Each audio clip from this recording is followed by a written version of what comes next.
Bueno, pues muy buenas tardes a todas las personas que nos acompañan el día de hoy. Ya son las 5 de la tarde, entonces vamos a dar inicio con nuestra segunda sesión de los miércoles de divulgación de la ciencia, en este segundo ciclo que estamos haciendo en colaboración con la Sociedad Mexicana para la Divulgación de la Ciencia y la Técnica y por supuesto con el apoyo invaluable del proyecto de divulgación de la ciencia de la Unidad Xochimilco. Esta es una iniciativa que hacemos desde la Coordinación General para el Fortalecimiento Académico y Vinculación de la Rectoría General de la UAM. Les doy la bienvenida a esta segunda sesión que llevará por tema el día de hoy, ¿qué significa ser profesional de comunicación de la ciencia? Les voy a presentar a los ponentes que nos acompañarán el día de hoy con sus experiencias. Vamos a comenzar eh, perdón, no avanza. Con Yasmín Hernández, quien es maestra en Filosofía de la Ciencia por el Instituto de Investigaciones Filosóficas de la Dirección General de Divulgación de la Ciencia, la DGDC, y doctora en Filosofía de la Ciencia, con orientación en Comunicación de la Ciencia. Sus principales líneas de interés académico son las actividades complementarias, demostraciones, talleres, teatro, entre otras, que forman parte de la oferta educativa en los museos y centros de ciencia, y la participación pública en temas de ciencia. Ha escrito para revistas como Ves y Diálogos del Consejo de Ciencia y Tecnología del Estado de Tabasco. También actualmente es técnico académico en la DGDC y docente en la UNAM. Vamos a ver si ya se conecta. Bienvenida. También les presento a Laura Hidalgo, quien es licenciada y maestra en matemáticas, además de doctora en el área de geometría algebraica por la Facultad de Ciencias de la UNAM. Ha trabajado en la Facultad de Ciencias, el IMATE UNAM, Campus Morelia, el ITES, Tecnológico Monterrey, Campus Ciudad de México, y desde 1997 en la UAM Iztapalapa, donde ha colaborado en proyectos de divulgación, difusión y docencia como talleres de matemáticas para profesores de educación media, clínica de matemáticas, la ciencia en tu escuela, ciencia, arte y alegría, Semana de las Matemáticas, Expo UAM y la Feria de Ciencias de la Unidad de Iztapalapa con el tema Arte y Matemáticas. Algunas de estas actividades se montaron en la Galería de Ciencias de la UAM Unidad Xochimilco. Ha colaborado en la organización y creación de algunas de las exposiciones del Departamento de Matemáticas en el programa La Metro, en el Metro. Bienvenida, doctora Laura Hidalgo. También doy la bienvenida a Patricia Aguilera, quien estudió biología en la UNAM, hizo una maestría en comunicación de la ciencia en el ITESO, Universidad Jesuita en Guadalajara, y actualmente es doctora en filosofía de la ciencia con línea terminal en comunicación de la ciencia por la UNAM. Al inicio de su carrera buscó especializarse en la investigación de ciencias básicas, pero optó por elegir la divulgación de la ciencia. Su formación le permitió adquirir las bases para desarrollar métodos óptimos de comunicación de la ciencia. Ha colaborado en el Seminario Universitario de Museos y Espacios Museográficos de la UNAM y ha impartido talleres a divulgadores e investigadores como modelos de comunicación de la ciencia a través de la SOMEDICIT y el CONACYT. Bienvenida, doctora Aguilera. Y finalmente les presento a Mauricio Andión, quien es licenciado en Sociología por la UAM, maestro en Ciencias de la Educación por el CINVESTAF del Instituto Politécnico Nacional y doctor en Filosofía por la Universidad de California. Sus líneas de investigación son nuevas tecnologías, educación y globalización. Algunos de sus proyectos de investigación son Teleeducación Superior, Red Electrónica UAM para la formación virtual de tutores e investigadores de los sistemas de educación superior a distancia y el nodo multimedia, red para la producción, gestión y difusión de contenidos sobre cultura digital. Investiga y desarrolla programas educativos y de comunicación y produce materiales educativos. También participa en diversos proyectos culturales y multimedia. Actualmente es profesor investigador del Departamento de Educación y Comunicación, área de investigación, educación y comunicación alternativa en la UAM, Unidad Xochimilco. Bienvenido, doctor Mauricio Andión. Les voy a presentar la dinámica de la sesión que estaremos llevando para el día de hoy. Cada ponente tendrá 10 minutos para una exposición inicial sobre el tema del día de hoy. Después tendremos un espacio para preguntas del público. Aprovecho para invitar a las personas que ya nos están acompañando en la sesión para que nos puedan ir dejando sus comentarios o preguntas para los ponentes en el chat. Finalmente, cada ponente tendrá ahora 5 minutos para sus conclusiones. Les aviso que va a aparecer un temporizador en pantalla cuando falten 30 segundos para concluir su tiempo. En caso de que ustedes estén presentando en pantalla, se va a interrumpir su presentación para que aparezca el temporizador. El orden va a ser el mismo a como los presenté, así que vamos a comenzar con la doctora Yasmín Hernández. Ya se encuentra aquí. Voy a dejar de compartir mi pantalla. Entonces, doctora Yasmín, muy buenas tardes. Sea bienvenida y entonces tiene el micrófono por 10 minutos. Bien, muchas gracias. Gracias por la invitación a Nemesio, a la UAM, a Somedicid. Les agradezco mucho la invitación. Y pues bueno, ya por fin se nos hizo estar aquí acompañando a Nemesio, acompañando a esta mesa en la UAM. Y qué bueno que me dieron la palabra al inicio. Temía que me tocara al final y entonces no tendría sentido lo que quiero platicarles.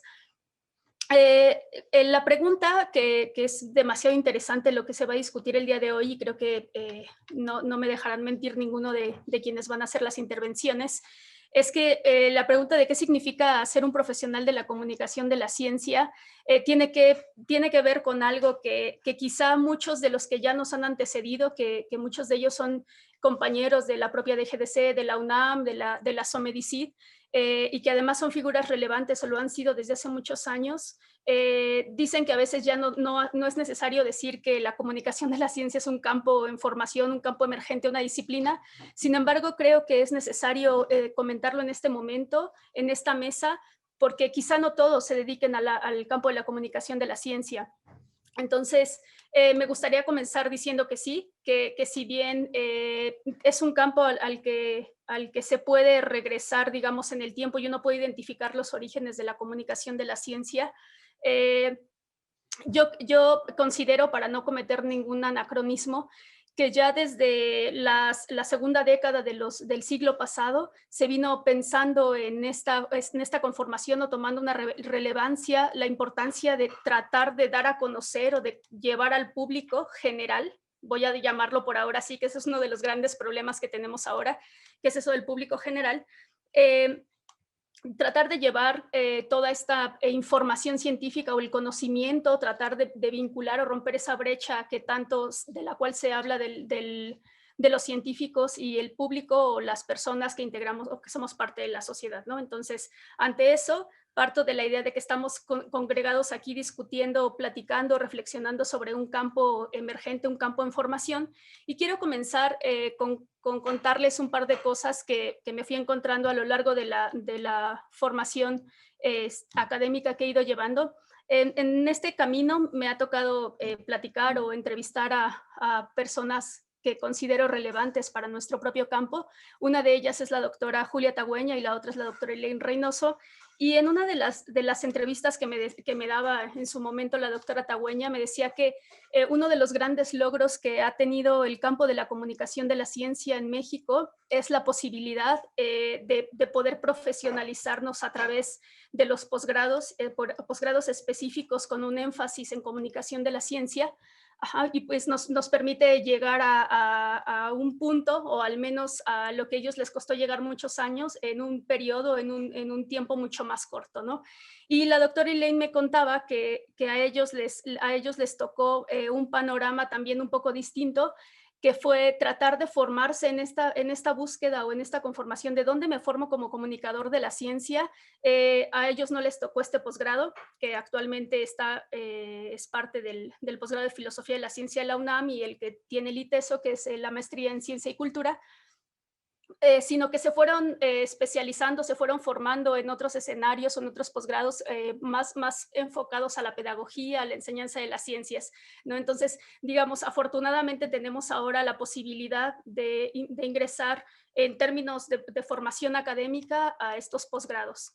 Bien, entonces, lo que también es interesante señalar y quiero ponerlo sobre la mesa para la reflexión es que el campo de la comunicación pública de la ciencia, o la divulgación de la ciencia, como también se le conoce, o el gran campo de la comunicación de la ciencia, evidentemente es más antigua que el surgimiento de estos programas del posgrado o de posgrado, lo cual nos lleva a afirmar que este campo se conforma, se constituye en la práctica misma. Ajá. Ahora, la necesidad, digamos, todos estos años que han transcurrido desde estos primeros inicios de tratar de comunicar la ciencia a través de ciertos medios, de estrategias, de prácticas, También creo que el origen del propio campo profesional o académico, más bien académico, tiene como un surgimiento a partir de tratar de responder una serie de preguntas, como si realmente los comunicadores de la ciencia estamos rompiendo esta brecha entre el conocimiento científico y la sociedad, sobre cómo surge esta idea de comunicar la ciencia, si todos hemos seguido como las mismas rutas, es decir, toda una serie de preguntas que están relacionadas no a las prácticas, sino a los escenarios, sino a tomar a la comunicación de la ciencia como un objeto de estudio, como un objeto de investigación. Eh, y entonces es digamos, en esta historia más o menos, o en esta línea de tiempo, que uno va identificando, que yo le llamo más que dos campos, como dos brazos muy fuertes del campo de la propia comunicación de la ciencia, que es el campo de las prácticas y los escenarios, y un campo que es mucho más académico, un campo de investigación, ¿no? Y entonces, lo interesante de todo esto es que el camino hacia la profesionalización en cualquiera de estas vías o cualquiera de estos brazos gigantes tiene en este momento como una gama gigantesca, más o menos gigantesca, de cursos, de talleres, es decir, de espacios propios para formarnos como comunicadores de la ciencia. Digamos, ya la parte como más medular de qué significa comunicar ciencia, qué es ciencia y demás, bueno, esa es como una discusión quizá que alguno de mis compañeros o quienes sigan después podemos poner la discusión. Sin embargo, quiero comentar, mostrar como este panorama de que contamos con cursos, talleres, diplomados, simposios para la formación profesional, para quienes estén interesados o quienes ya estén ejerciendo en una revista, en un museo, yo que sé, en cualquiera de estos escenarios informales que buscan vincularse con el público. Y también tenemos ya una parte también fuerte de especialidades, de maestrías y de doctorados, algunos con un tiempo más o menos de duración. Si no me equivoco, bueno, a nivel mundial existen muchos programas. En México, hasta donde tenemos registrado, solo tenemos la maestría del ITESO, solo maestría, y la maestría y el doctorado en filosofía de la ciencia con especialidad en comunicación. Bien, entonces creo que sin duda este breve recorrido que hago sobre este campo permite también pensar que la teoría y la práctica no pueden estar desvinculados, que no son campos distintos, que son dos brazos, por eso los llamé desde el inicio como dos brazos que complementan a un campo en formación. Eh, Mucho se ha discutido y hay mucha literatura y muchos debates a veces en los encuentros, incluso de la propia Somedicit, sobre si estamos separados de esta separación entre la teoría y la práctica. A mí me parece que es que en cualquier disciplina, no hay disciplina sin que vengan ancladas la teoría y la práctica.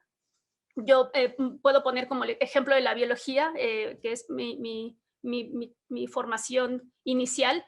Desde el día uno que uno ingresa y que desea seguir el camino para ser biólogo, está anclada la teoría y la práctica. Entonces no tendría por qué ponerse a discusión, porque en el caso de la comunicación de la ciencia, estos dos brazos no puedan estar en una perfecta unión.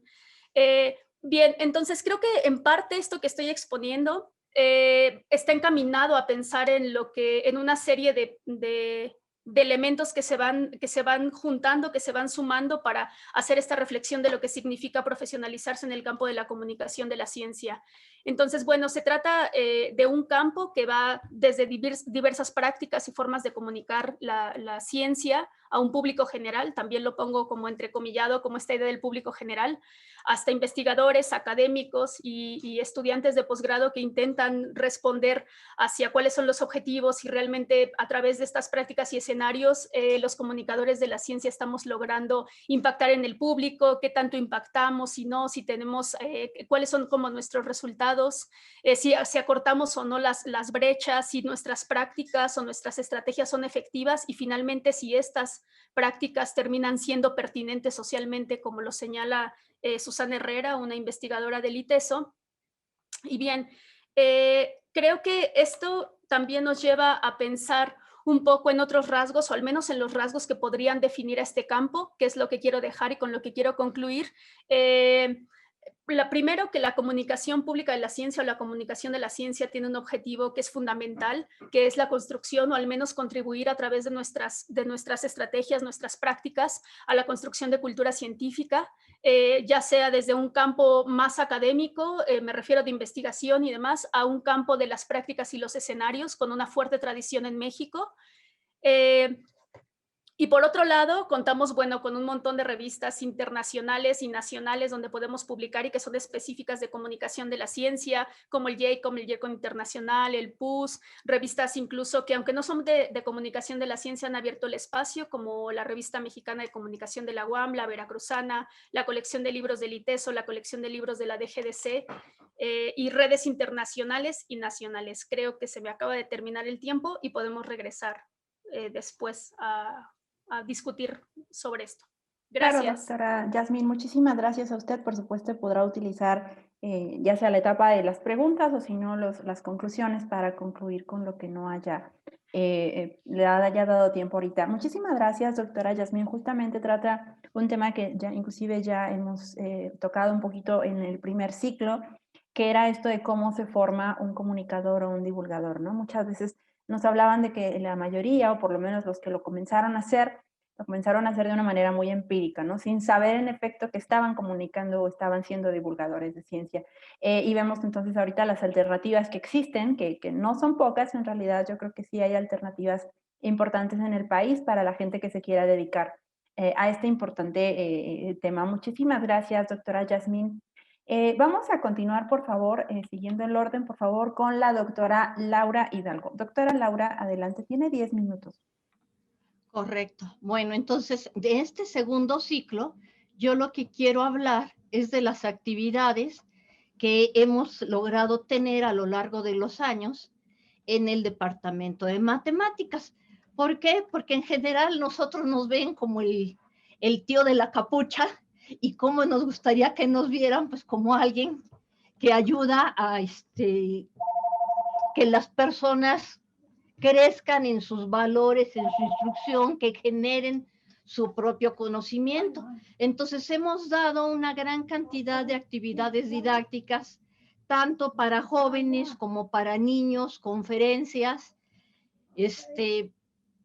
Tenemos distintos talleres, por ejemplo, aquí estoy con alguien que fue, con dos personas que han sido mis maestras, con una persona que también ha hecho divulgación de la ciencia y que fue mi alumna. Entonces aquí estamos distintas generaciones, y aquí arriba pues uno de los eventos que nos ha estado representando fuertemente en los últimos años, que es el Instituto Carlos Greff, Jóvenes hacia las Ciencias y las Ingenierías, en donde cada vez más jóvenes que están interesados en la ciencia a nivel bachillerato se comunican con nosotros a través de esto, puesto que les ayudamos a levantar sus inquietudes, y como dicen algunos alumnos en los comentarios cuando termine el ciclo, pues salimos con más preguntas que las que llegamos, ¿sí?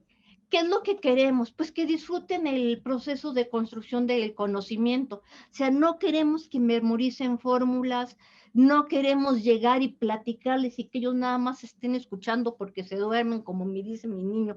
Ay, ustedes cogen y ponen sus diapositivas y hablan y hablan y hablan y hablan y no les importa si le está haciendo uno caso. Hazlo dinámico. Entonces, sí tratamos de hacerlo dinámico, tratamos de desarrollar su creatividad, que piensen, que se hagan preguntas. Si salen con más dudas que los que llegaron, qué bueno. Si lo que ellos están conjeturando es correcto o no, no nos interesa, nos importa que se hagan las preguntas. A veces sí los guiamos para que lleguen a las respuestas correctas, o los encaminamos para que hagan las búsquedas sobre el conocimiento correcto. ¿Y qué buscamos? Pues que todo esto sea divertido y que fortalezca el desarrollo, como dice aquí, físico, cognitivo y afectivo. Perdón, doctora, que la interrumpa. No estamos viendo su pantalla, no sé, creo que no le... Bueno, entonces aquí era donde estamos diciendo cuáles son nuestros objetivos. Bueno, entonces así es como nos ven. Y de este lado es como esperamos que nos vean, ¿no? Entonces, qué divertido, 1 más 1, el necio 3, pum, lo castigamos, ahí va 2, a ver si tatuado, bajo de la piel de pesca, ¿no? Que 1 más 1 en nuestro sistema de numeración no es 3, sino 2. ¿Ok? Entonces tratamos de que todo esto sea divertido. Hemos puesto actividades desde niños hasta profesores de nivel medio superior. Desde luego, esto no lo podemos hacer solos, sino que tenemos una constante participación tanto de nuestros alumnos de la licenciatura, de nuestro posgrado, que siempre están apoyando estos eventos, como de nuestros profesores curriculares, profesores titulares y nuestras autoridades, porque sin esos apoyos realmente, por más que quisiéramos, no podríamos hacer nada. Quizá uno de los retos más grandes que hemos tenido ha sido participar en el proyecto de Ciencia, Arte y Alegría, que se realiza en la Casa de las Bombas a cargo de Pamelita. Aquí la tenemos en el recuadro a Pamelita, porque de repente nos dicen actividades para niños de preescolar, y mi única actividad a nivel preescolar es que mi niño me hacía con el dedito ven y yo iba y me decía, eres perrito y yo era perrito, y me decía eres caballo y yo era caballo, yo era lo que él quería. Pero no es lo mismo jugar con un solo niño que poner actividades para otros niños. Afortunadamente en aquel entonces contábamos con el servicio social del joven que estamos viendo aquí en el recuadro, su mamá y su suegra, que eran educadoras, aquí está con su suegra, y ellas nos explicaron qué podíamos hacer para trabajar con niños, cómo enseñarles posición, figuras, colores, formas, era ayudarles a que comprendieran forma, espacio, contar y una serie de actividades que nos enseñaron que podíamos hacer para los niños pequeños, porque yo con niños pequeños realmente no tenía la menor idea qué hacer. Con niños más grandes sí, ya es más fácil porque partes de un conocimiento, pero con los niños chiquitos yo estaba totalmente perdida. Entonces sí les agradezco mucho a Beatriz Cardona y a Araceli Garcés Carvajal, así como mi alumno y a todos los que nos empeñaron, mi alumno Felipe Cardona, que nos haya ayudado. Algo que nos ha sido muy útil en esto es el uso de materiales didácticos, porque siempre nos ha pasado que llegan los niños chicos y les dicen que van a una actividad de matemáticas y cruzan la puerta diciendo, matemáticas. Y pues sí, matemáticas. Y entonces entran y dicen, entran al casino de Laura porque se encuentran con la lotería, la oca, el dominó, y no sienten realmente que estén haciendo operaciones matemáticas. Y por ejemplo, hay quien nos dice, yo no me sé las tablas de multiplicar. Y decimos, mira, en la maquinita esa de madera, tú alineas los colorcitos y te dice las operaciones. Y ahí andan los niños, corre y corre, al final ya no corren, ya se aprendieron las tablas. Hemos trabajado con tangrams, con fichas, con distintos materiales para hacer que los niños comprendan de qué se trata. Hemos armado papalotes, volado paracaídas, lanzado hélices, hemos usado espirógrafos para ver los conceptos de simetrías. O sea, hemos tenido una gran actividad, una gran cantidad de actividades con todos ellos, y creo que varios han salido contentos. Dentro de esto tuvimos un ciclo muy bonito que fue de música y matemáticas, donde nos apoyaron las maestras Lourdes Palacios y su hermana, que es directora, en aquel entonces era la directora de la banda de la Prepa 6, también Palacios Favila, y de su mamá para estas actividades de música y matemáticas. Ese mismo día se presentaba Óscar Chávez en la UAM en un concierto, y la Prepa 6, y se nos llenó. Y los niños salieron fascinados de ver la relación que había entre el arte y las matemáticas, y ver cómo las matemáticas entraban dentro de esta parte de música. Otro de los eventos que nos representan es el Instituto Carlos Greff, Jóvenes a las Ciencias e Ingenierías. Empezó como un proyecto entre los departamentos de Física y Matemáticas en el año de 2011, donde se trató de empezar a fusionar todas estas actividades que se hacían de manera aislada por los distintos departamentos. Actualmente ya es un proyecto divisional, ya las 5 departamentos de la División de Ciencias Básicas participan en él. ¿Y qué queremos? Queremos que los jóvenes incorporen a las ciencias como parte de su vida. Bueno, Carlos Gref Fernández, físico y matemático notable en nuestro país, es uno de los fundadores de la unidad Iztapalapa, uno de los maestros fundadores, y en honor a él se le puso el nombre a este instituto, que en este año festejamos la 10ª sesión porque hubo un año que no se impartió, y el año en que no se impartió este instituto por distintas razones que tuvimos, los profesores de las escuelas que acostumbraban enviar a sus alumnos le exigieron a la SEP que lo diéramos. Y entonces se dio otra versión que fue Jóvenes hacia las Ciencias y la Ingeniería. Y entonces aquí es participación de puros voluntarios, maestros voluntarios, alumnos voluntarios.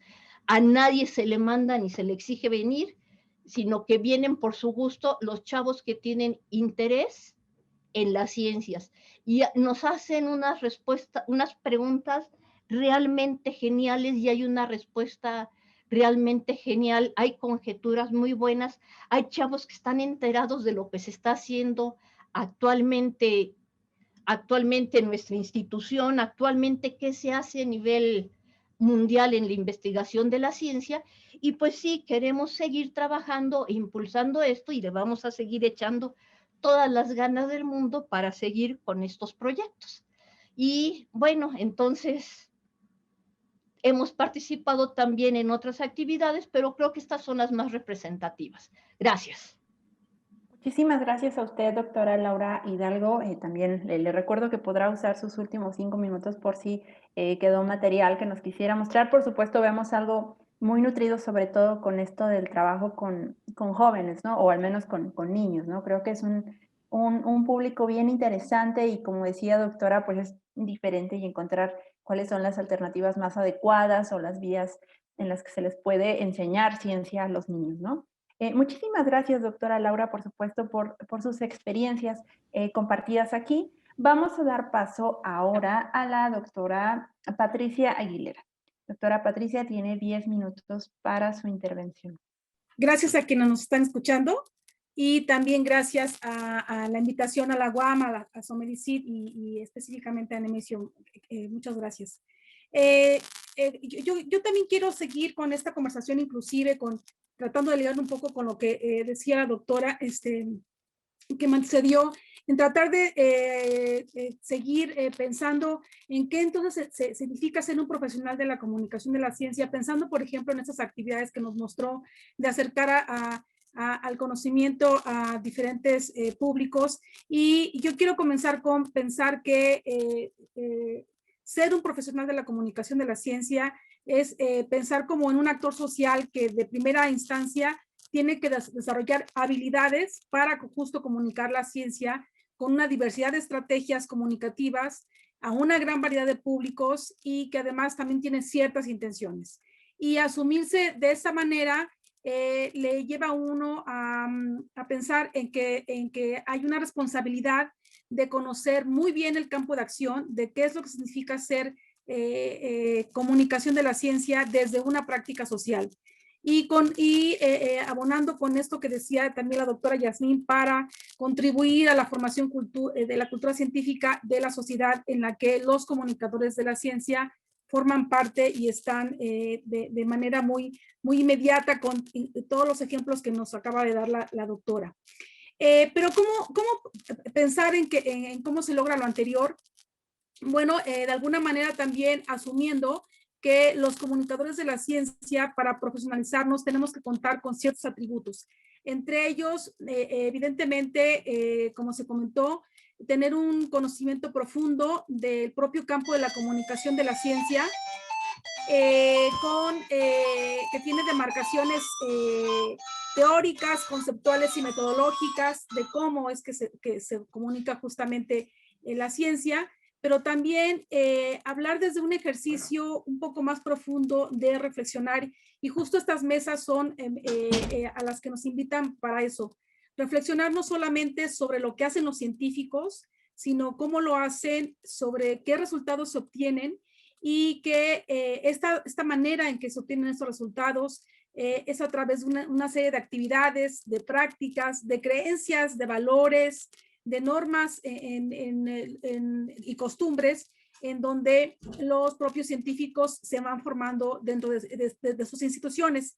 Y que todo eso forma parte de lo que llamamos resultados científicos, no solamente aquellos exitosos y no solamente aquellos que tienen una primera plana en los diarios, como lo que acaba de pasar del primer vuelo en Marte desde lejos de la Tierra, sino más bien pensar en que todas estas cosas, todos estos conocimientos se plasman en conceptos, en métodos, en modelos, en ideas, entre otras cosas, y que se usan para conocer el mundo, y que justo ahí el comunicador de la ciencia es donde tiene que adquirir las habilidades necesarias para reconocer cómo se produce ese conocimiento y lo más vehemente, cómo es que se comunica a los diversos públicos.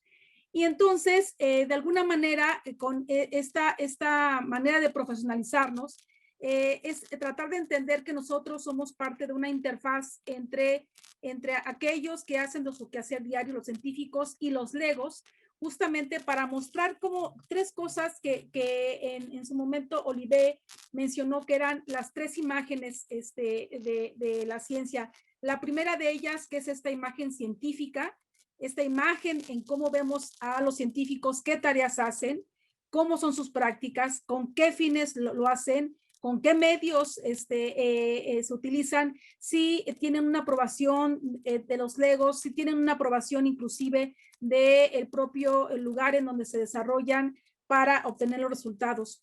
En una segunda, con esta, también pensar en la imagen que uno tendría que proyectar más allá de los resultados filosófica de la ciencia. ¿A qué me refiero con esto? En que nosotros tendríamos que también adquirir estas habilidades para, de una manera muy profesional, responder cosas como si lo que producen los científicos, si el conocimiento científico es verdadero o se acerca mucho a lo que se considera como verdadero.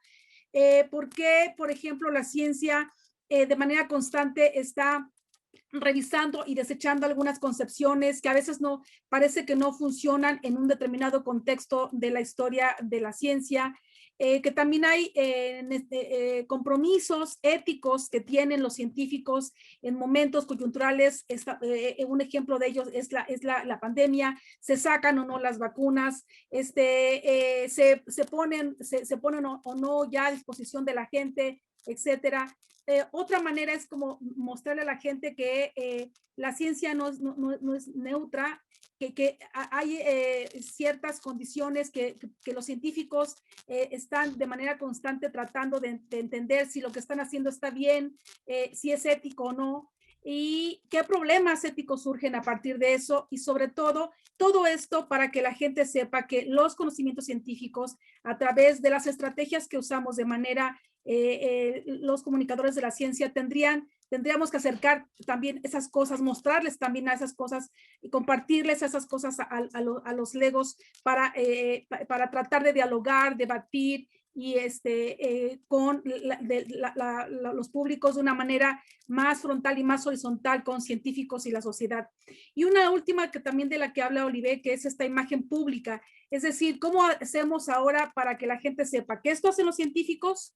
Que además estas son las cosas que desde la filosofía de la ciencia se están tratando también de resolver de manera constante, y que esta es la imagen pública que damos a conocer con la gente, y específicamente a través de diferentes medios de comunicación.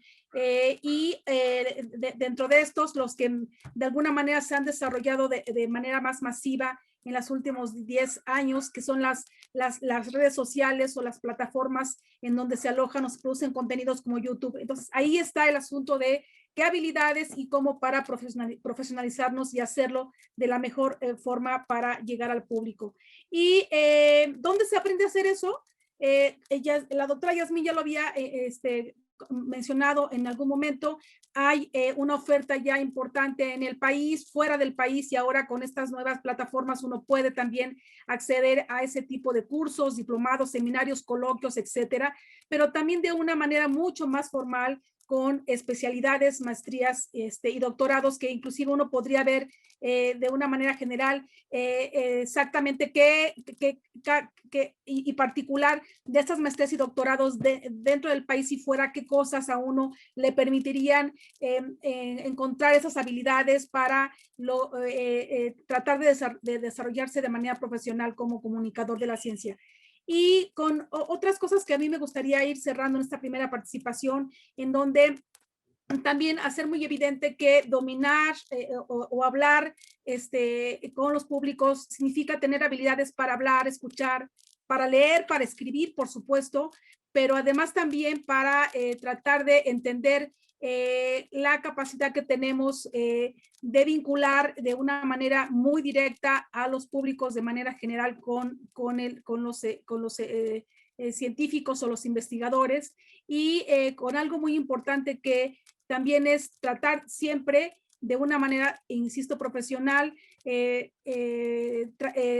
conectar con las problemáticas que a las personas les importan, no solamente con la parte bonita de la ciencia y de la parte exitosa, sino también tratar de incidir en pensar en otros problemas que a la gente le interesan y que muchas ocasiones a través de la práctica y con las cosas que a nosotros nos apasionan o nos interesan, pensamos que la gente eso también le interesa.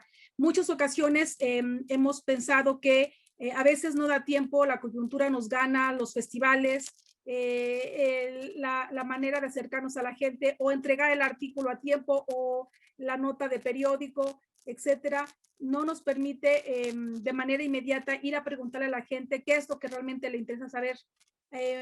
Muchas ocasiones no tenemos el tiempo y por supuesto no tenemos tampoco la infraestructura para hacerlo, pero sí consideramos, o considero yo al menos, que profesionalizarse en este campo también tiene que ver con tratar de entender muy bien a quién nos estamos dirigiendo. Y cuando hablamos de públicos, ¿cuáles son las características específicas de estos públicos? ¿Por qué son importantes estar de una manera muy consciente tratando de entenderlos para que de alguna manera todo lo que se comunique se haga de manera muy profesional y intentemos no solamente acercar la ciencia y la sociedad y reducir esta brecha, sino también tratar de hacerlo muy bien para que la gente se convenza que la ciencia es mucho más que resultados interesantes y exitosos. Muchas gracias, doctora Patricia. Se acabó el tiempo. Le repito, vamos a tener unos minutos más adelante para que pueda concluir, porque sabemos que seguramente pues ustedes tienen muchísima información como para poderla resumir en solo 10 minutos. Así es la dinámica de la sesión. Pero bueno, sabemos que también las experiencias que tienen son vastas. En este caso, doctora Patricia, la agradecemos bastante su participación en esta cuestión también que nos platica del público, definir al público al cual se debe uno dirigir y cómo se deben dirigir a este público, ¿no? También aquí entonces la importante incógnita de qué es lo que el público está pidiendo, qué es lo que el público necesita o está interesado por conocer. Muchísimas gracias, doctora Patricia. Vamos a continuar con el último de nuestros ponentes de la tarde, que es el doctor Mauricio Andión. Por favor, les recuerdo a todos que pueden dejar aquí en el chat que está habilitado de Zoom para dejar las preguntas o algún comentario que quieran dejar para los ponentes. Entonces, aparte de esa invitación, le doy la bienvenida al doctor Mauricio. Adelante, doctor, tiene 10 minutos. Hola, ¿qué tal? Pues muchísimas gracias por la invitación. Yo vengo del campo educativo, del campo de la comunicación. Me he dedicado a la formación de comunicadores educativos. Y desde esa perspectiva, quizá también desde una perspectiva sociológica, que es mi origen formativo, pues daré algunos puntos de vista sobre esta pregunta que nos hicieron muy provocadora de qué significa un profesional de la comunicación de la ciencia, ¿no? Entonces yo cuando me hice esa pregunta, a mí mismo inmediatamente pensé en tres cosas, ¿no? En primer lugar, yo creo que los comunicadores, ¿no? Como la comunicación, digamos, como práctica, ¿verdad? Como una práctica profesional, pues se tiene que rastrear, ¿no? desde el origen de los medios, digamos, quizá desde el origen, desde la imprenta y el periodismo y el surgimiento de los medios masivos de comunicación, y cómo es que los medios han participado precisamente a difundir información y conocimiento en las sociedades modernas, ¿no? Entonces, quizá la maestra Yasmín hablaba que en México precisamente esta práctica de divulgar la ciencia viene desde los años 20 del siglo XX, ¿no? Que es de alguna manera ya un momento, yo creo, tardío de haber comenzado este proceso, porque como ustedes saben, pues la ciencia y la tecnología vienen siendo los motores de la modernidad, digamos. La civilización moderna no se puede concebir sin las revoluciones científicas y tecnológicas que se dieron a lo largo de los siglos XVII, XVIII, XIX y las siguientes revoluciones científicas que estamos viviendo cada vez más frecuentes, ¿no? Estamos viviendo una tras otra revolución científica que han dado lugar a revoluciones industriales, ¿no? Y hoy por hoy ya estamos quizá viviendo una tercera revolución industrial dentro de la modernidad, ¿no? De este periodo que nosotros conocemos como la modernidad, que como les digo está fundada en la ciencia y la tecnología, ¿no? Entonces la divulgación de la ciencia es una práctica que se lleva haciendo desde que los comunicadores se han interesado por dar a conocer estos saberes, ¿no? Digamos, la enciclopedia viene siendo quizá uno de los principales obras, ¿no? En donde se divulga el saber científico y tecnológico en Occidente, ¿no? Y marca de alguna manera un hito en la historia de la humanidad a partir del periodo de la Ilustración, ¿no? Entonces ahí los periodistas, ¿no? Que en ese entonces el periodismo era un periodismo de opinión, era un periodismo en donde muy crítico de alguna forma, y cumplió un papel muy importante cuestionando los planteamientos que en aquel entonces pues seguían estando digo, normados por la iglesia y por ciertos dogmas religiosos que la ciencia va a ir derrumbando durante todo este periodo de la modernidad, ¿no? Entonces, bueno, viendo estas dos cosas, estos dos procesos paralelos, el desarrollo de los medios de comunicación y el desarrollo de la modernidad como una forma social fundada en el conocimiento científico y tecnológico, pues vemos que este es un campo que tiene una larga data, ¿verdad? ¿No? O sea, la podemos rastrear desde precisamente desde el siglo XVII, diríamos, desde la Ilustración podríamos poner ese hito en la historia, ¿no?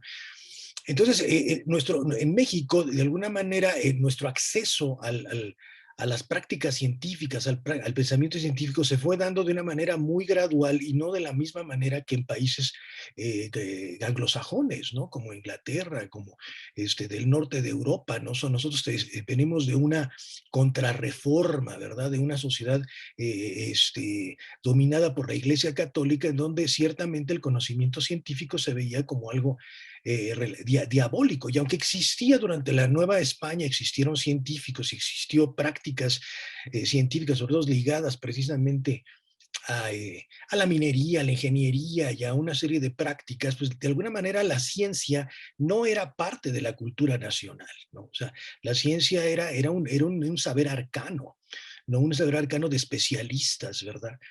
Quizá después, en el siglo XIX, bueno, también hubo muchos avances en ese sentido de traer el pensamiento científico a la cultura mexicana, y ahí quizá, digamos, el hito que hay que considerar, pues son todos estos divulgadores que fueron los positivistas, ¿verdad?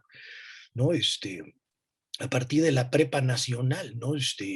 Empezaron, digamos, todos este pensamiento positivista francés, ¿no? Fundado en Augusto Comte, en donde casi la ciencia y el pensamiento científico se volvió como una religión, ¿no? Y se trajo a México como una ideología, francamente, ¿no? Y entonces, bueno, la educación en México, el sistema educativo en México estuvo fundado precisamente a partir de esta corriente filosófica del positivismo, ¿no? Y de la racionalidad como fundamento de todo saber legítimo, ¿no? Entonces esto fue, pues digamos, fines del siglo XIX, principios del siglo XX, donde México empieza a modernizarse, por decirlo así, porque de alguna manera la ciencia lo que hace es precisamente establecer una cultura moderna en la sociedad. Lo que hacen precisamente los divulgadores científicos es modernizar a la sociedad, es darle un pensamiento moderno, racional, ¿no? En donde la razón prevalece, aplicada al conocimiento, prevalece por encima de las creencias religiosas o los mitos o los dogmas en general, ¿no? O sea, entonces eso es de alguna manera lo que rompe la ciencia, y lo que hace de alguna manera que vivamos en una sociedad moderna y compartamos un pensamiento moderno, ¿no?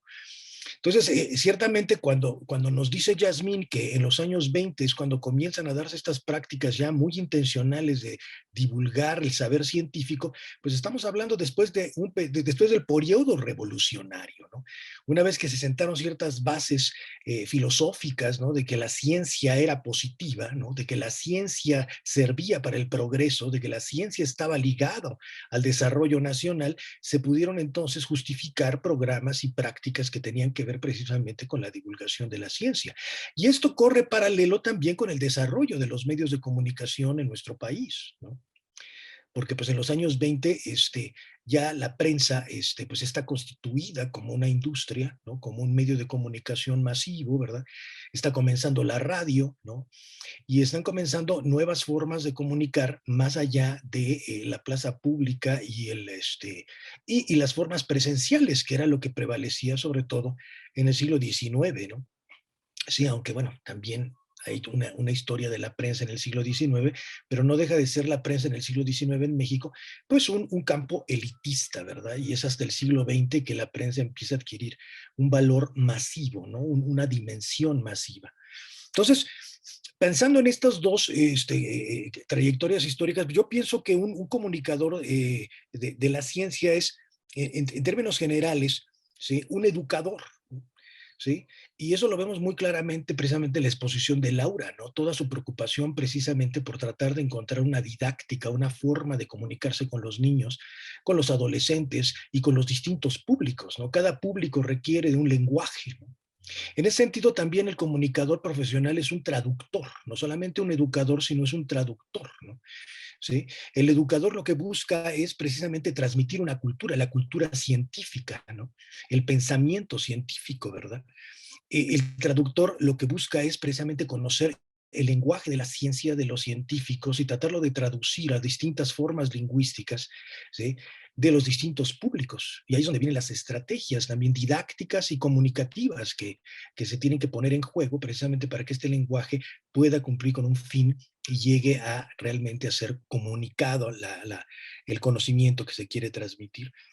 Y yo también creo que además de ser un traductor, un educador, un traductor que trata de traducir lenguajes entre distintos públicos, un educador que busca crear una cultura científica en la sociedad o inculcar una cultura científica en la sociedad, pues también están los periodistas, ¿verdad? Los comunicadores propiamente, que son los que están transmitiendo información, los que buscan información y la transmiten. Y es precisamente lo que se está formando ahora en estos posgrados de los que habló Yasmín precisamente, que es una novedad de nuestra sociedad, ciertamente, ¿no? En nuestra sociedad mexicana, ¿no? Porque desde los años 20, ciertamente, aunque se ha practicado la divulgación científica, pues se ha hecho de una manera, de alguna forma, amateur, ¿no? Cierta forma. O sea, yo desde mi punto de vista, por el contacto que he tenido con el campo hay dos vertientes: los científicos divulgadores y los comunicadores de la ciencia. Y yo creo que los científicos comunicadores son los que tienen una formación científica y quieren transmitir su conocimiento, y los otros son los comunicadores, los periodistas, que están tratando de entrar al campo científico y traducir ese lenguaje.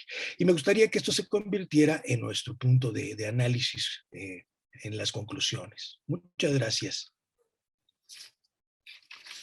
Muchísimas gracias a usted, doctor Mauricio. Permítanme, creo que no puedo encender mi video. Sí, perdón.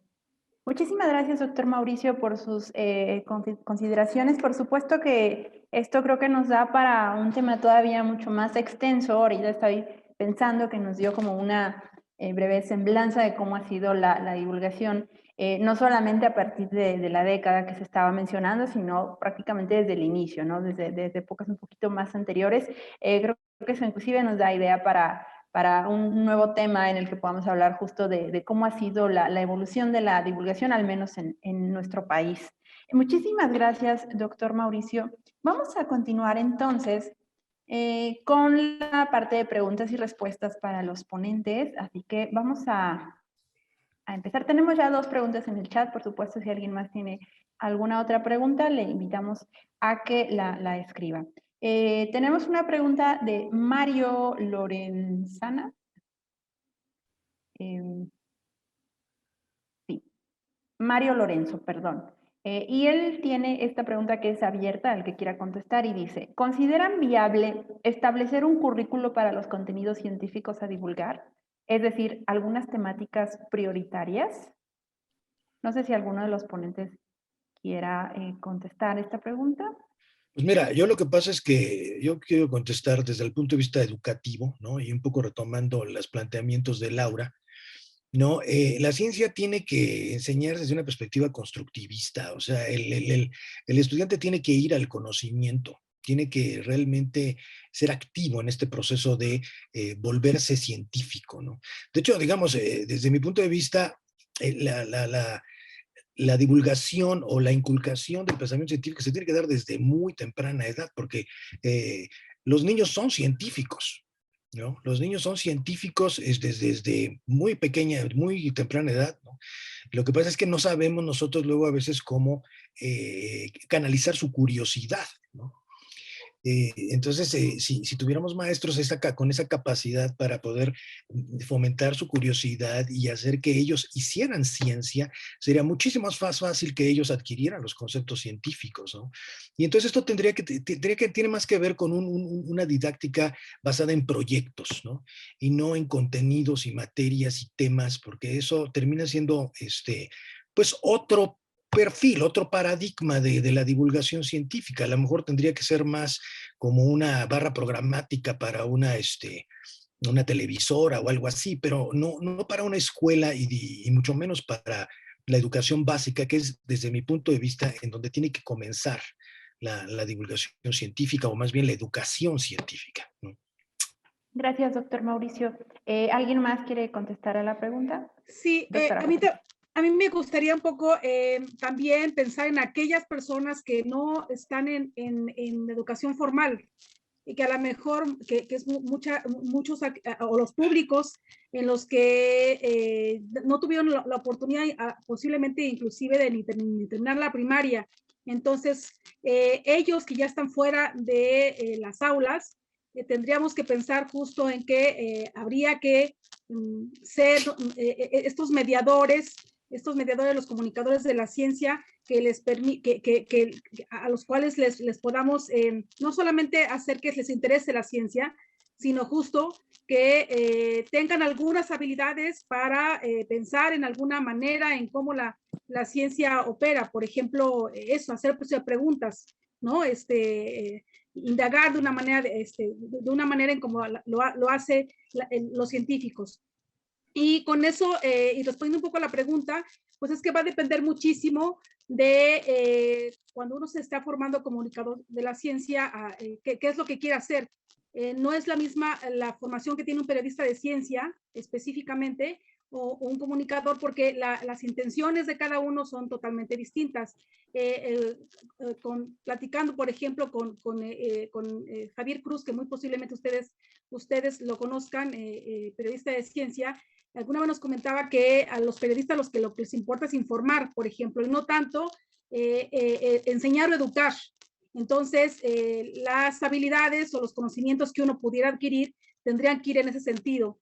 Y si uno, por ejemplo, habla de un comunicador de la ciencia que se quiera especializar en hacer exposiciones para museos, pues las habilidades tendrían que ser otras, o la búsqueda de conocimientos tendría que ser otras. Y sí, está aquellos comunicadores de la ciencia que quisieran especializarse en la divulgación escrita, pues también habrá que buscar de otra manera. Creo que no hay un currículo muy especializado. Sin embargo, sí, todos estos tenemos en común que lo que nos importa muchísimo es saber cómo opera la ciencia, cuáles son los procesos de la ciencia, de qué manera las personas que la hacen obtienen resultados, cómo se comprueban las cosas, cómo se infieren las cosas. Esos son, creo que sí, puntos en común que uno podría tener como, si no un currículum, una serie, un paquete de conocimientos para entender esas cosas como básicas, para después todo eso tratar de transformarlo, de recrearlo en diferentes estrategias comunicativas y en diferentes medios. Gracias, O con doctora. diferentes medios, perdón, con diferentes medios. Perdón, muchísimas gracias, doctora Patricia. Sigue la doctora Laura y después la doctora Yasmín, por favor.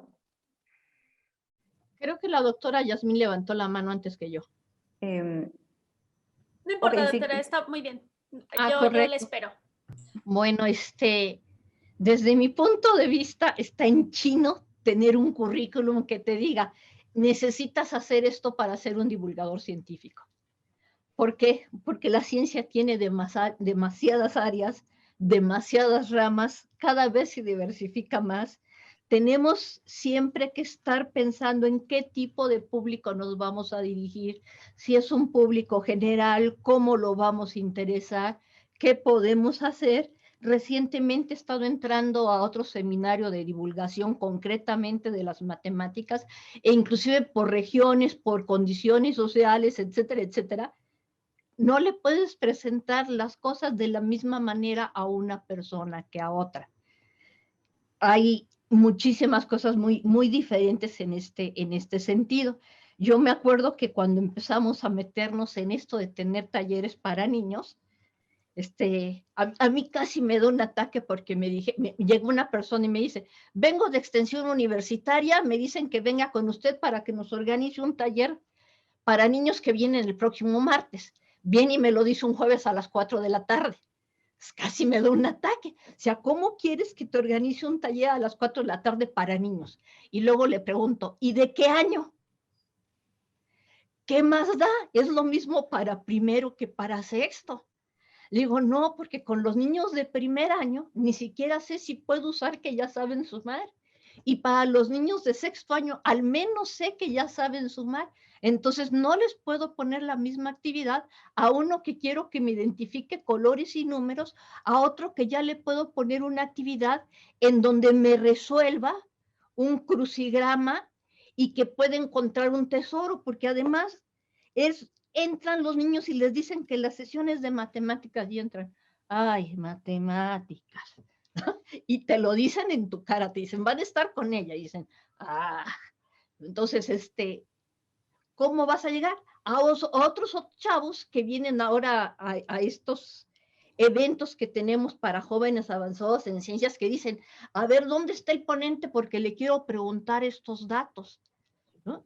Y dentro de esto, pues es una gama muy amplia. Y, por ejemplo, en estos intercambios que tenemos libros vivientes, tenemos museos, tenemos exposiciones, tenemos muchos intercambios de ideas.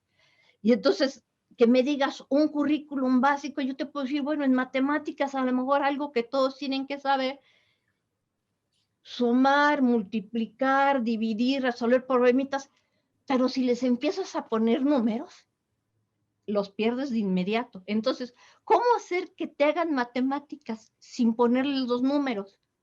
Y entonces yo tengo una amiga que se llama Conchita, Concepción Ruiz Funes, que trabajó mucho tiempo en el Museo de la Ciencia del UNAM, inclusive fue, creo que subdirector y director una temporada.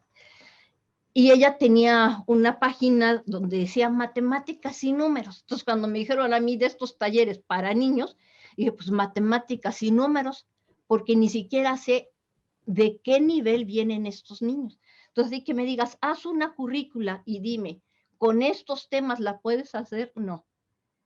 Y además, muchas veces estos niños vienen con los papás. Y entonces los papás dicen, no, voy a vigilar. Y lo que hemos nosotros hecho y que nos ha dado bastante éxito es que involucramos también a los papás en las actividades. Y entonces al rato tenemos a los niños jugando con el papá, la mamá, el abuelito y todos los demás. Y como al final damos premios, entonces de repente viene un niño corriendo, oiga maestra, oiga señora, mi papá no le dio premio, pues ¿dónde está tu papá? Y le voy y le doy su premio, ¿no? Entonces ya andamos repartiendo pequeños incentivos, ¿sí? Entonces, un currículum fijo, no. Y yo nada más voy matemáticas. Ahora, si tomas en cuenta que somos matemáticas, física, química, biología, investigaciones estéticas, ¡pum! Y algo que sí te puedo decir es que sí buscamos temas que les puedan llamar la atención. ¿Qué cosa le puede llamar la atención a los jóvenes en un momento determinado? Siempre nos vamos enfocados a eso. ¿Qué les puede llamar la atención? Y algo que yo he descubierto es que independientemente del área que vayan, el arte le gusta a la gente, a casi todo mundo.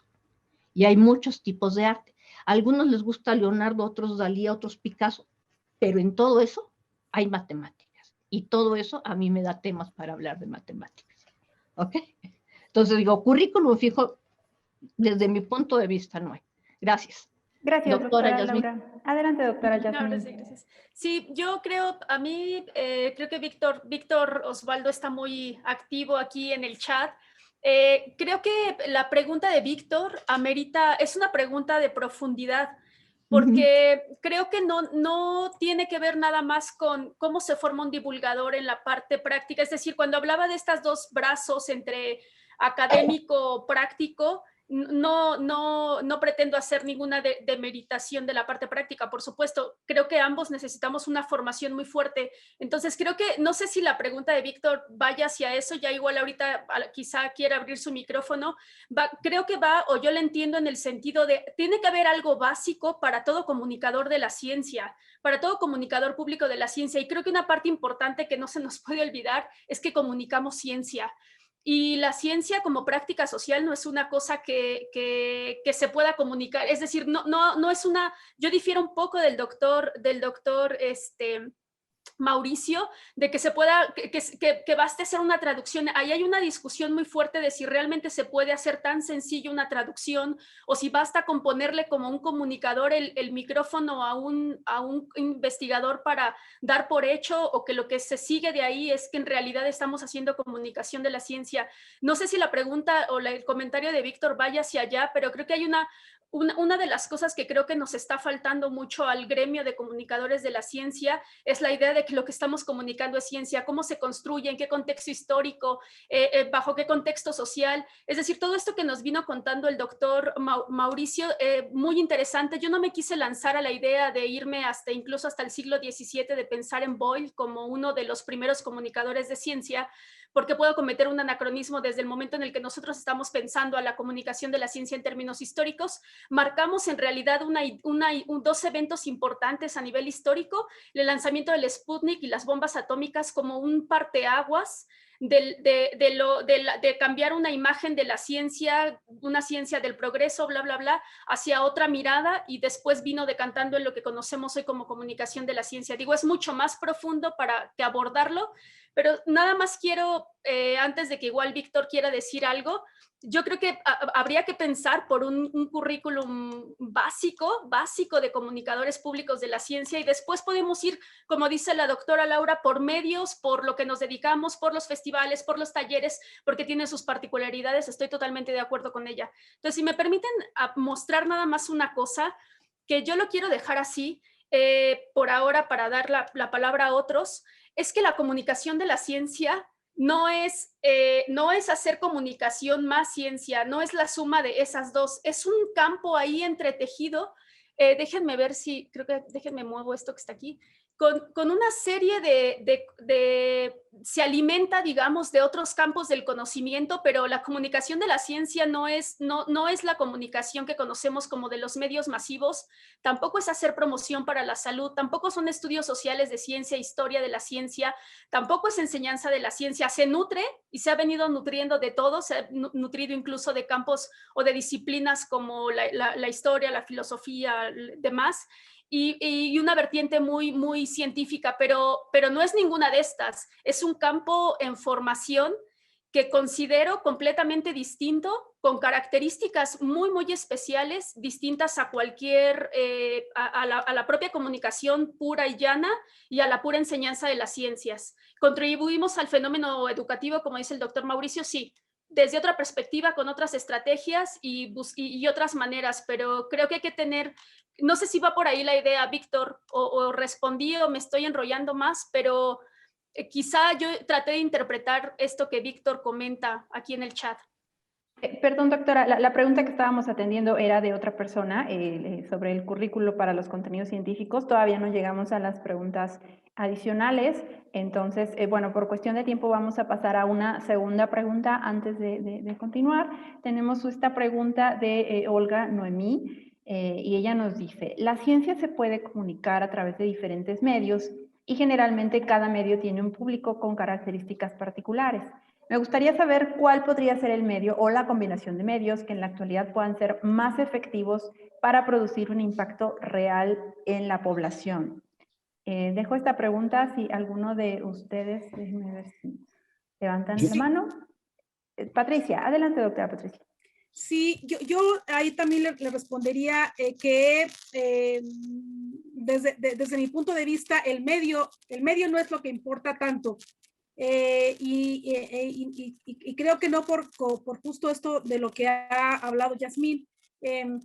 Digo, por supuesto que es importante en el sentido de que lo que estás produciendo, por supuesto que tiene diferentes particularidades en cuanto a si lo haces por televisión o por radio o en un museo,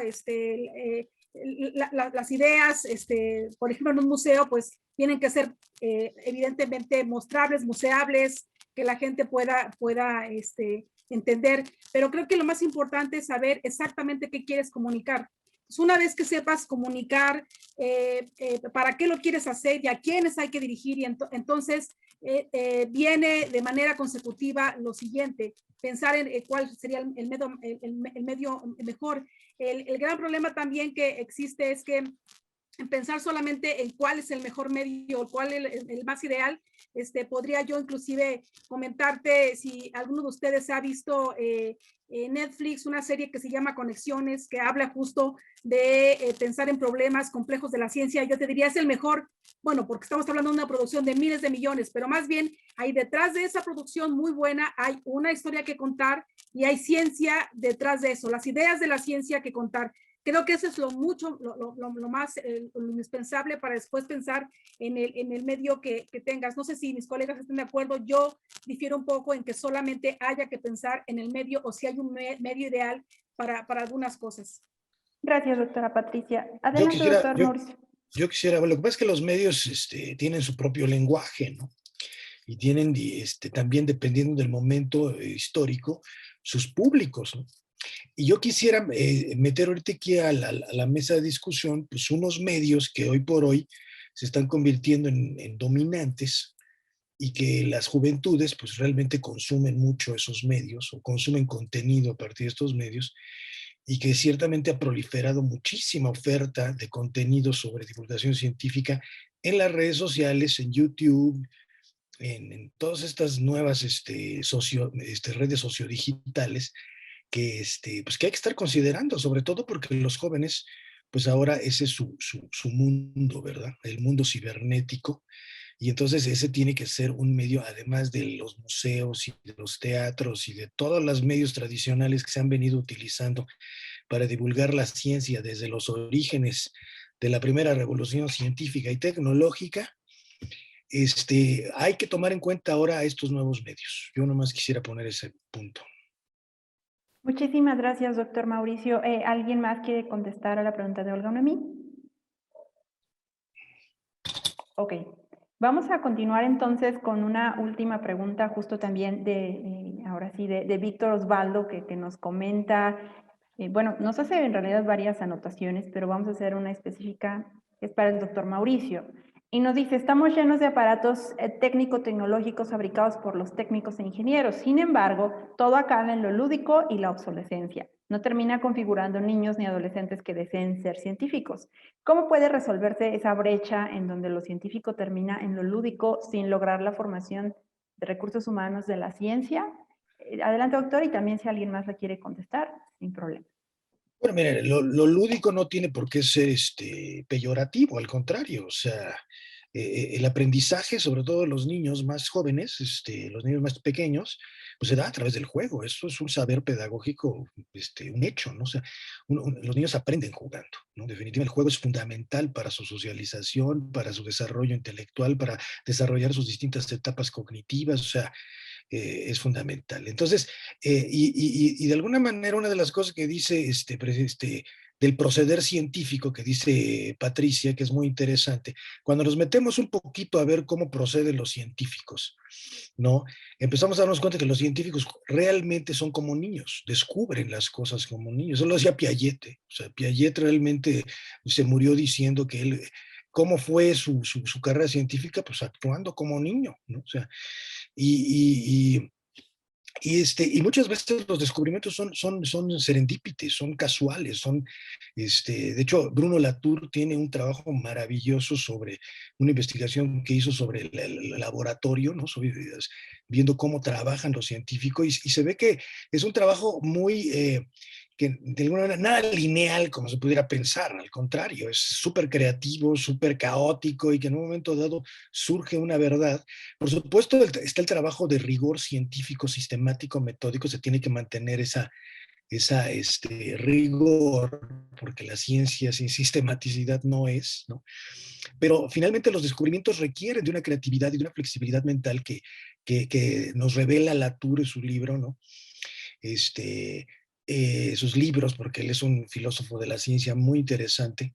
Y en ese sentido, pues yo creo que lo que decía ante la pregunta específica de cómo lograr que se desarrolle un espíritu científico en los niños, pues es practicando la ciencia, precisamente.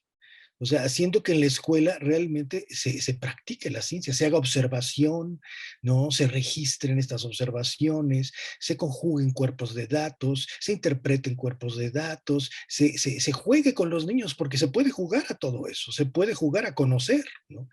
Y al ratito los niños ya lo saben hacer, porque son competencias intelectuales todas ellas, ¿no? Y lo que queremos es precisamente que la gente piense científicamente, ¿no? Que se modernice, ¿verdad? Que tenga un pensamiento moderno.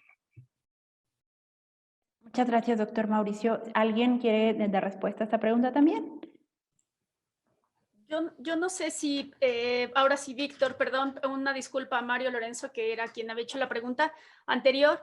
Va a depender también, la brecha yo no sé si se puede resolver, no es una cosa sencilla tampoco de decir, ¿cómo vamos a resolver? También ya tiene su propia complejidad. Estoy de acuerdo en la parte lúdica y quizá más bien lo que a veces nos gana en muchas propuestas, hablo desde la propia comunicación, no desde esta perspectiva lúdica y del juego de la cual nos habla el doctor Mauricio, sino a veces nos gana tanto pienso que es una especie de ansiedad por querer comunicar y atraer como a más personas y decir, mira, la ciencia es padrísima y la ciencia puede resolver problemas, o a mí la ciencia me gusta mucho y por lo tanto tú tendrías que saberlo, o yo me enamoré cuando vi Cosmos y después ya quise ser astrónomo. Para el caso de vocaciones científicas, creo que uno tiene que pensar también en que a veces se nos va un poco la mano entre que todo termina siendo como muy divertido y la ciencia se perdió en el camino, como en realidad como lo que había de ciencia detrás que querías comunicar se quedó, es decir, esto de no la comunicación propiamente solo del concepto como tal, sino de la comprensión de cómo operan los científicos, cómo trabajan, por qué yo me quisiera enrolar en una especie de comunidad científica que genere conocimiento para la resolución de problemas, yo qué sé, eso requiere también pensarle en la propia actividad. ¿Qué es esto que preguntaba Olga Noemí sobre y el impacto real? Bueno, el impacto real va a depender de un montón de cosas, del propio objetivo de la actividad, de a quién te diriges, demás, y eso lo real habría que discutirlo, incluso ella lo pone como entre comillas. Entonces creo que a veces la parte de los comunicadores, divulgadores, nos gana mucho la parte muy, muy lúdica y ahí se queda y uno pregunta, oye, ¿y la ciencia, esto de qué trataba? ¿No era un taller o una actividad de ciencia o relacionada con temas científicos? Y creo que queda ahí volando. Entonces hay que hacer como una especie de balance entre comunicar ciencia y la parte lúdica, que no se te pierda, pero que tampoco te coma una o te coma la otra, ¿no? Sería lo que diría hasta este momento. Muchísimas gracias, doctora Yasmín. Doctora Laura quiere participar. Adelante. Sí, eso de que de repente nos come la parte lúdica, sí.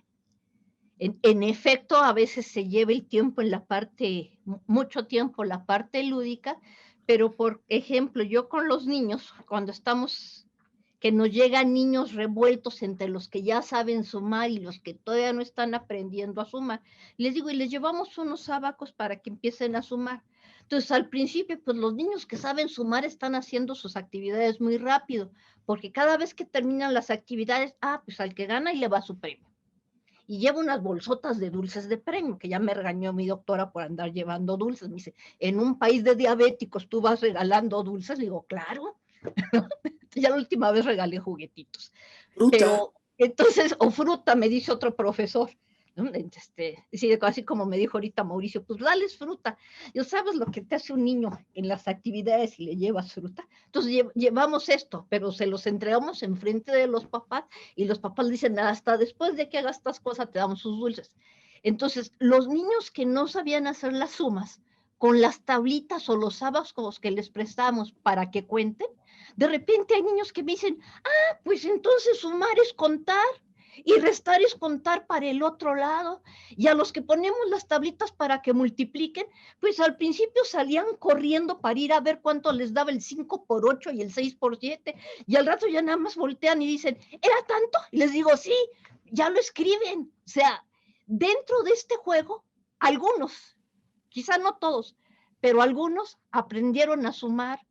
Otros se aprendieron las tablas y unos me han dicho, oiga, yo no me sabía las tablas hasta que llegué con usted, porque usted ya me dijo que las tablas es sumar y sumar es contar. ¿No? Y hay otros con los que tenemos ese tipo de actividades. Yo lo que creo que la pregunta de los juegos es con que ahora cogen y ponen un videojuego y están los niños 1, 2, 3, 4 horas y tienen unos dedos más ágiles que yo es con un dedito para el celular y ellos usan todos los dedos y le mueven. ¿Cómo despegarlos del jueguito del celular? ¿Cómo mostrarles que atrás de ese jueguito hay ciencia? Y entonces yo les digo, dicen, no, es que los torneos de gamers y aquí sí ganan. Digo, pues sí, el que gana es el que te está vendiendo el juego. ¿Y sabes lo que hay detrás de eso? ¿Qué?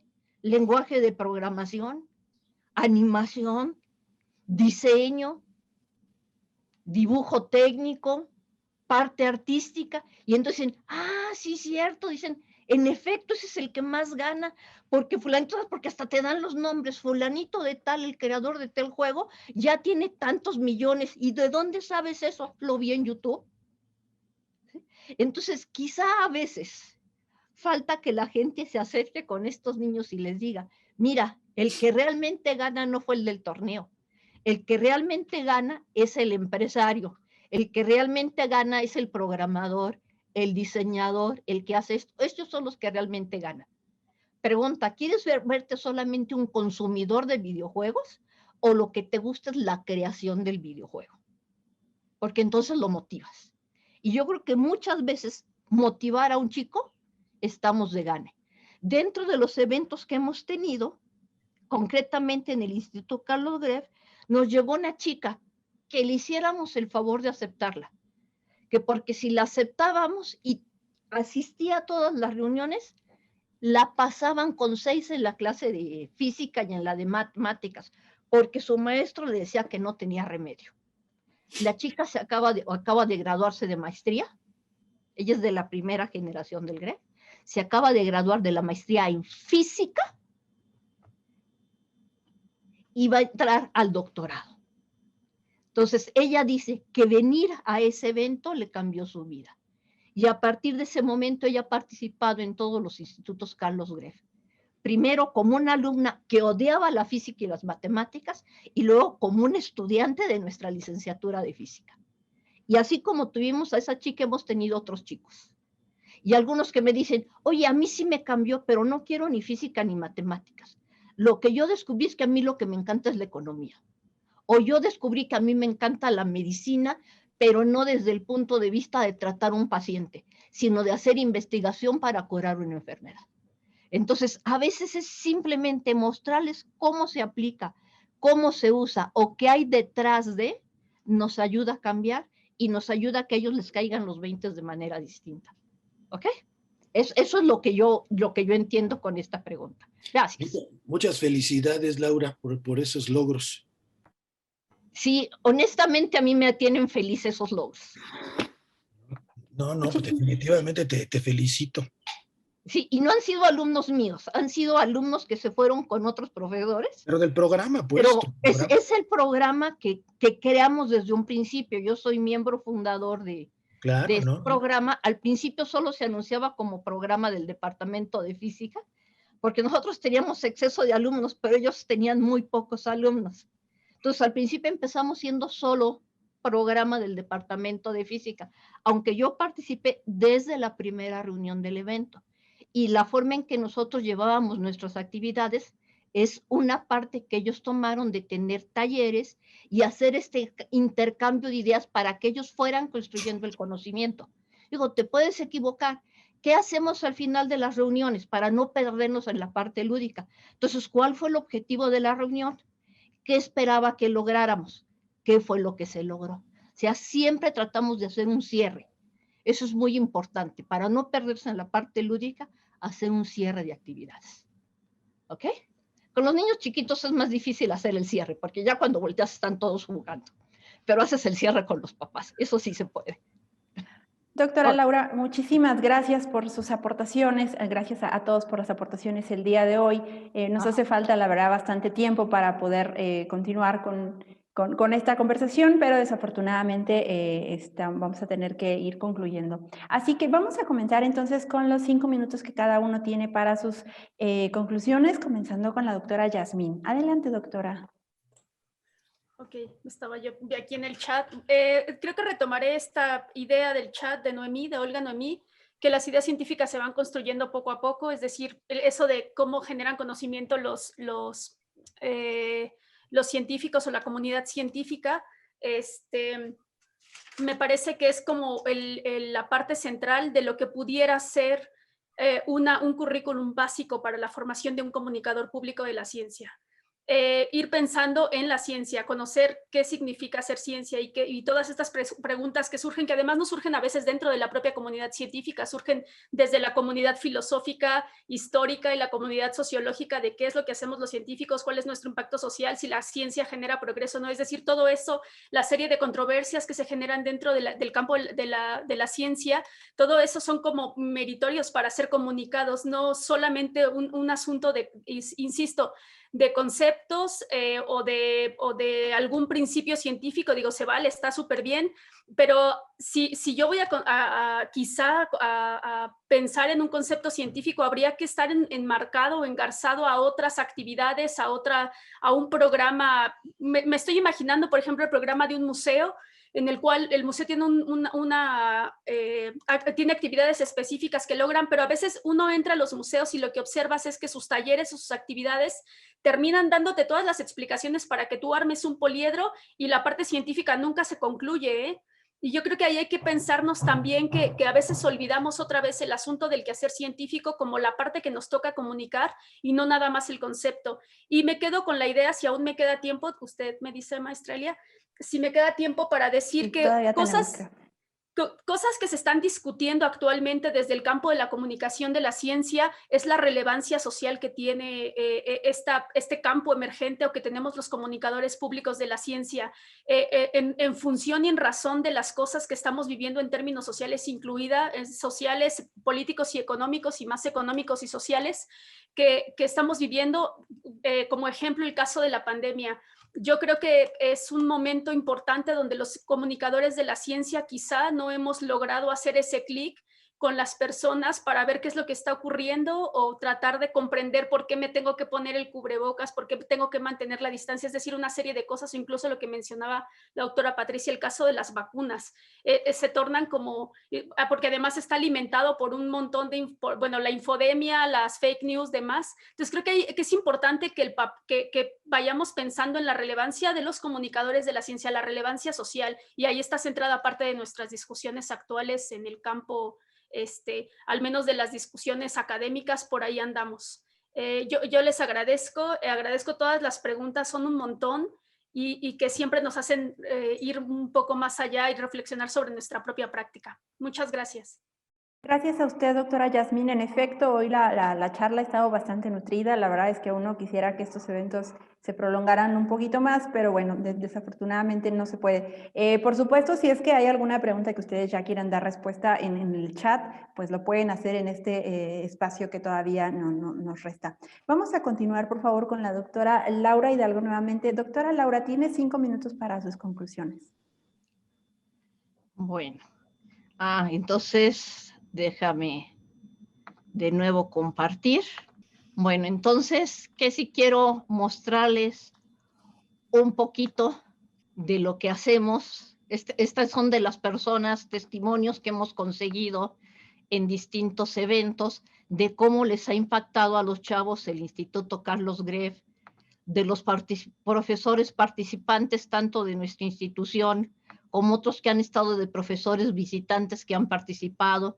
Aquí tenemos de fondo a distintos alumnos que han participado. De manera presencial hemos recibido alumnos en la UAM Iztapalapa que vienen de Quintana Roo, Puebla, Oaxaca, de casi todos los municipios del Estado de México y de todas partes de la Ciudad de México. Tenemos chavos que vienen de escuelas públicas y de escuelas privadas.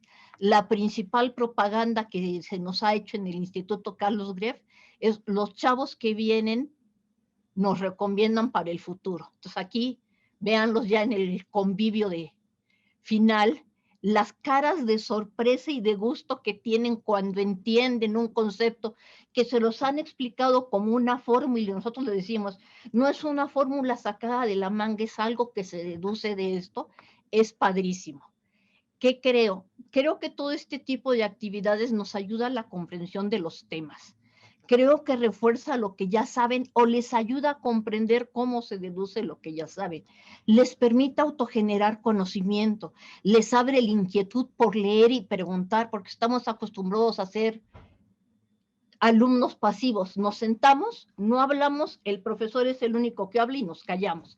Y solamente respondemos cuando se nos pregunta. Fortalece la convivencia, en especial en los jóvenes que tienen interés por la ciencia y a los que no tenían interés en la ciencia se los abre. Y además se divierten, jugando se divierten. Mi niño dice que lo único más divertido que jugar es jugar. Y estoy de acuerdo con él porque me encanta jugar con él. ¿Ok? Entonces, yo sí creo en este tipo de actividades. Nos motiva muchísimo. Yo debo admitir que yo termino exhausta cada vez que tenemos cualquiera de estos eventos, pero esta energía que compartimos con los chavos es algo muy especial. Todas estas preguntas, todas estas inquietudes, todas estas pláticas que se han tenido a lo largo del tiempo con los distintos talleres, con los distintos equipos, con todo el personal que nos ha apoyado, o sea, hacer maquetas, hacer rompecabezas, todo esto. Aquí está el equipo de Michelle y todos los chavos de voluntarios que nos apoyan para este tipo de eventos. Siempre es algo fantástico, tanto al desarrollarlos dentro de la UAM en el evento Carlos Greff, como en la Casa de las Bombas. El año pasado el Instituto Carlos Greff lo tuvimos de manera virtual y realmente fue impresionante que inclusive tuvimos personas que del extranjero se inscribieron dentro de nuestro evento. Bueno, entonces era todo lo que quería decir. Gracias. Muchísimas gracias a usted, doctora Laura, por supuesto, por estas buenas experiencias que usted nos comparte, sobre todo con el trabajo con los más jóvenes.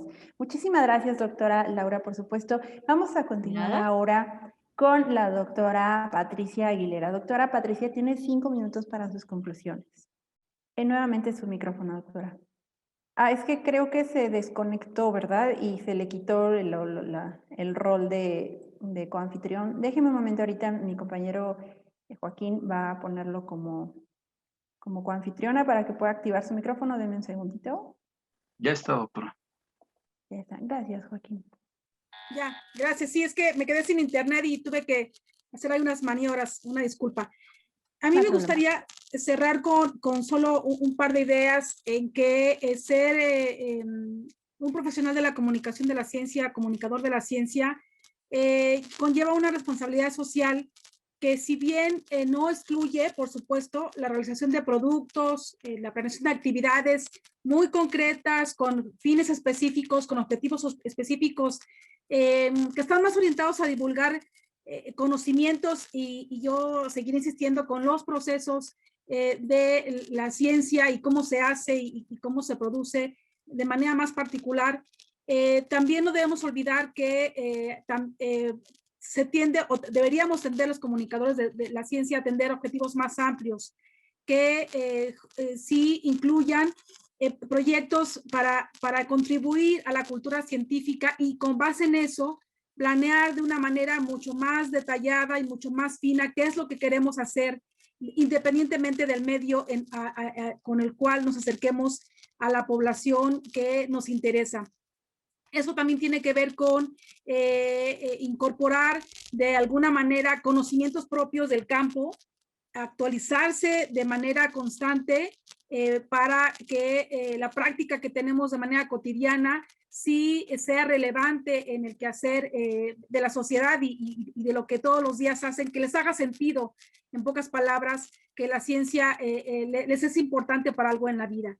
Y también yo cierro con decir que justo ser profesional de la comunicación de la ciencia es ponernos esta visión de que somos parte también como sujetos y actores en la sociedad en la que nos desenvolvemos, que también somos partícipes de eso, que también somos legos como todas las personas, y que lo ideal sería intentar tener un proceso de diálogo más horizontal siempre con el público, con este afán de solamente interesar y mostrar algunas cosas, conocimientos que a mí me interesan, sino siempre ser muy críticos de la práctica y del medio con el que yo me estoy desarrollando, para que efectivamente lo que queremos alcanzar de la manera más demente, que es cultura científica, esta se pueda producir de una manera más colectiva y no tanto en lo individual. Muchísimas gracias, doctora Patricia, por sus aportaciones, también por compartirnos su conocimiento y experiencia el día de hoy en esta sesión. Vamos a cerrar con esta etapa de conclusiones con el doctor Mauricio Andión. Doctor Mauricio, tiene 5 minutos para su intervención. Doctor Mauricio. Ya estoy aquí otra vez. Gracias. Yo creo que la formación de comunicadores de la ciencia ciertamente es un campo emergente. Estoy de acuerdo con Yasmín, ¿no? Que está autonomizándose, ¿no? Adquiriendo un estatuto, ¿no? Como el de los comunicadores educativos, ¿no? Como el de los comunicadores políticos, ¿no? Existen distintas especialidades precisamente en el campo de la comunicación, y los posgrados han estado cumpliendo esa función de profesionalizar. En el caso de, yo veo a mis estudiantes de comunicación, pues a periodistas, a comunicadores audiovisuales o comunicadores multimedia que tienen interés en la ciencia, ¿no? Y que se meten en este campo, y muchos de ellos, fíjense, lo que pasa con ellos es que sienten la necesidad, después de estudiar una licenciatura en ciencia, ¿no? Para realmente involucrarse, ¿no? en el campo de la divulgación científica, ¿no? Ahora, otra de las cosas que también hay que considerar, que también mencionaba Yasmín, que me parece muy importante, es que el comunicador o la comunicación de la ciencia implica múltiples especialidades, o sea, digamos, porque son proyectos que se construyen a partir de intenciones específicas, fines, públicos, etcétera. Entonces, cada proyecto requiere precisamente de distintos especialistas, ¿no? Desde quien investiga, conceptualiza, traduce en términos visuales, en términos audiovisuales. Entonces, generalmente los proyectos de comunicación científica, de desarrollo de material educativo, requiere de trabajos en equipo, ¿no? Entonces, en ese sentido, la divulgación científica involucra muchas disciplinas, ¿no? Es ciertamente un trabajo interdisciplinario. Ahora, la pregunta que nosotros nos hacíamos, porque en algún momento yo participé también desarrollando una tesis con nuestros alumnos sobre la divulgación científica, en donde participó precisamente Nemesio. Era un conversatorio que hicimos también muy divertido, también con un poco el estilo de programas de televisión del Canal 11, que que por cierto el Canal 11 pues, se ha llevado premios en este aspecto, ¿no? Y bueno, nosotros invitamos a Nemesio en un conversatorio un poco para explorar cómo existen distintas formas de divulgar la ciencia, ¿no? Por ejemplo, trajeron a unos teatreros, a unos tandoperos, etcétera. Incluso hasta en los lugares más inverosímiles se puede también intentar incorporar contenidos científicos, ¿no? Y ahí una de las cosas que se planteaba en esa experiencia que tuve con mis estudiantes, en donde estaban presentando su tesis, es que había dos troncos, digamos, de donde salían los científicos, desde los que eran científicos y querían ser comunicadores, y los comunicadores que querían ser científicos, ¿no? Entonces, la pregunta era, ¿quién es mejor, no? Era una pregunta que se hizo ahí, pero en realidad es un dilema falso, ¿no? Porque como les decía, todo proyecto de comunicación científica requiere de un equipo, ¿no? De colaboradores, con saberes específicos, ¿no? De comunicación, de ciencia, etcétera. Entonces, desde mi punto de vista, la comunicación científica es un proyecto que tiene que estar sustentado en una institución, una organización que permita precisamente generar esos equipos de trabajo, ¿no? Los museos, las universidades, etcétera, tendrían que estar involucradas en estos procesos de generar equipos, como el de Laura, precisamente, este instituto que me parece sumamente interesante, la experiencia, ¿no? Este instituto, que yo creo que está logrando muchísimas cosas. Habría que divulgar más sus actividades, como lo está haciendo ella, ¿verdad? Ahí necesita comunicadores multimedia, como los que formamos nosotros en nuestro programa. En fin, que pues estoy muy agradecido por participar en esta reflexión, ¿no? En esta reflexión colectiva, en esta experiencia, en lo que pueda yo seguir sirviendo como educador, ¿no? Que es mi experiencia. Y también, bueno, yo participo también en la divulgación de la cultura digital, ¿no? Nosotros tenemos un evento que se llama la Semana de la Cultura Digital, todos los trimestres, la difundimos también a través de streaming, ¿no? Y nosotros lo que divulgamos es cultura tecnológica, ¿no? Y que, pues, como bien dice Laura, la cultura tecnológica tiene detrás toda una base científica, ¿no? Y es muy interesante ver cómo es que se relaciona la ciencia y la tecnología. Bueno, pues con esto termino y muchísimas gracias. Al contrario, no me queda más que agradecerle, doctor Mauricio. Por supuesto que repito que nos gustaría tener más tiempo para escuchar las experiencias que todos tienen que compartirnos, todas muy interesantes y sobre todo desde diferentes frentes, ¿no? Desde diferentes perspectivas, áreas del conocimiento, cosa que también ha sido bastante nutritivo para todos en estas jornadas de divulgación. Bueno, pues muchísimas gracias a todos. Vamos a terminar esta sesión con nuestra entrega virtual por este medio de algunas constancias de participación a ustedes que por acompañarnos, por brindarnos un espacio en sus agendas y por supuesto por compartirnos sus conocimientos.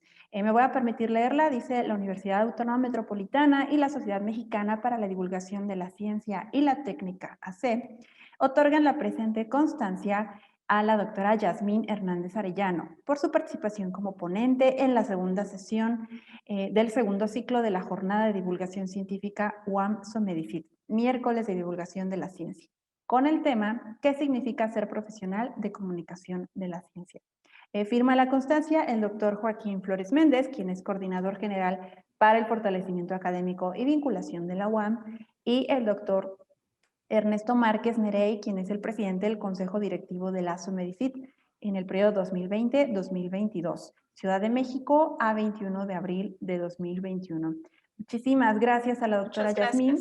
Gracias, doctora, a usted por brindarnos su espacio y su tiempo. También tenemos una constancia con el mismo texto para la doctora Laura Hidalgo Solís, para la doctora Patricia Aguilera Jiménez y finalmente para el doctor Mauricio Andión Gamboa. Por supuesto que en unos momentos o a más tardar el día de mañana les estaremos haciendo llegar esta constancia vía correo electrónico.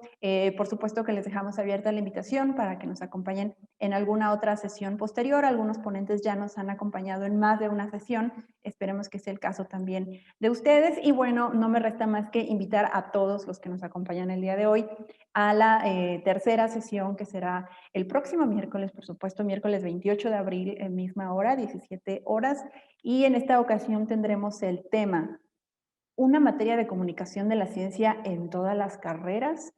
Muchísimas gracias. Por supuesto, les voy a dejar aquí en el chat el enlace que está también ahí en el cartel, donde se pueden registrar. Recuerden que solicitamos un registro previo cada semana porque los datos de Zoom varían para cada sesión. Entonces, ustedes se registran, ya está abierto el registro a partir de este momento, se los dejé en el chat y está en el cartel, y un día antes les mandamos los datos de Zoom. Gracias también a las personas que nos acompañaron, al público que estuvo el día de hoy muy activo en el chat. Muchísimas gracias a todos. Por supuesto a Cecilia Ezeta, al doctor Nemesio Chávez por esta iniciativa tan interesante. Y bueno, pues que pasen una bonita tarde todos y todas. Buenas tardes.